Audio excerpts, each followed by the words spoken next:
Bonjour et bienvenue. On a tous déjà eu cette impression, non? Que notre cerveau ne se met jamais sur off. Que même quand on essaie de se reposer, il y a cette petite voix qui nous rappelle tout ce qu'on doit faire. Eh bien, ce point invisible, ça a un nom, la charge mentale. Aujourd'hui, on va voir ensemble comment on peut l'alléger. Cette sensation d'être tout le temps en train de jongler avec 1000 choses à la fois sans jamais vraiment pouvoir souffler. Ça nous parle à tous, n'est-ce pas? C'est devenu tellement courant qu'on finit par croire que c'est normal, mais ça ne l'est pas.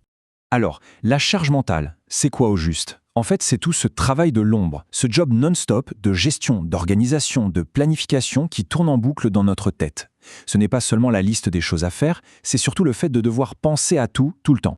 La bonne nouvelle, c'est qu'il y a des solutions. On n'est pas condamné à subir ça. On va explorer un parcours simple en 3 étapes clés. D'abord, on va essayer de comprendre ce qui se passe. Ensuite, on verra des outils très concrets. Et enfin, on adoptera une vision plus globale pour un bien-être qui dure. Prêt? C'est parti. Allez, première étape, on se penche sur la mécanique de la charge mentale. Parce qu'avant de vouloir la réduire, il faut bien comprendre d'où elle vient et comment elle nous impacte vraiment au quotidien.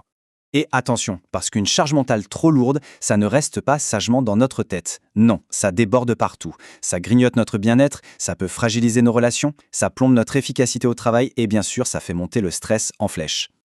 Ok, maintenant qu'on a bien cerné le problème, on passe à l'action. Étape numéro 2, les solutions pratiques. Des outils concrets qu'on peut utiliser dès maintenant pour reprendre un peu le contrôle. Il y a 2 axes principaux ici. Le premier, c'est la gestion du temps. Mais attention, l'idée n'est pas de tout faire, mais de faire ce qui compte vraiment. Une astuce simple, pour chaque tâche, on vous demande si c'est urgent et important. Si la réponse est oui, on s'en occupe. Si c'est important mais pas urgent, hop, on lui bloque une place dans l'agenda. Et le deuxième pilier, c'est la déconnexion. Pas besoin de partir une semaine dans les bois. On peut commencer petit, instaurer une règle simple comme pas de téléphone à table. Ou alors activer le mode concentration sur son ordinateur pendant une petite heure. Juste histoire de recréer des bulles de calme pour notre cerveau. Et là, la différence est flagrante, non? On voit bien le contraste. D'un côté, on est dans le stress, la surcharge, à réagir à tout, tout le temps. De l'autre, on retrouve l'équilibre, le bien-être, la sérénité. C'est un choix actif en fait. Déconnecter, ce n'est pas perdre du temps, c'est gagner en qualité de vie. On arrive à la 3e et dernière étape. Ici, on va un peu plus loin que les simples astuces. On va voir comment construire des fondations solides pour que ce sentiment de bien-être s'installe pour de bon.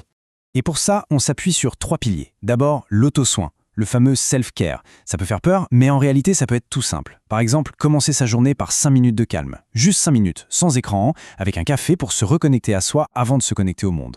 Ensuite, la gestion des émotions. Apprendre à les identifier et à les accueillir. Un pic de stress au bureau, on s'isole 2 minutes, on prend quelques grandes respirations, c'est fou comme ça peut aider. Et enfin, la communication. Savoir poser ses limites, dire non, exprimer un besoin. C'est essentiel pour ne pas se laisser envahir. Cette phrase, elle résume tout. On doit vraiment changer notre regard sur l'auto-soin. Ce n'est pas une récompense qu'on s'offre une fois que tout est fini, ce qui, entre nous, n'arrive jamais. C'est une partie intégrante de notre stratégie pour être fonctionnel et se sentir bien. C'est du carburant, tout simplement. Une pure nécessité. Et le point final, c'est de comprendre qu'on ne fait pas tout ça seul dans son coin. Il faut aussi agir sur son environnement pour qu'il nous aide. Concrètement, ça veut dire quoi? Eh bien, ça peut être d'organiser son espace de travail pour qu'il soit plus apaisant, de s'entourer de relations positives et de mettre en place des systèmes, que ce soit à la maison ou au boulot, qui favorisent une meilleure répartition des tâches.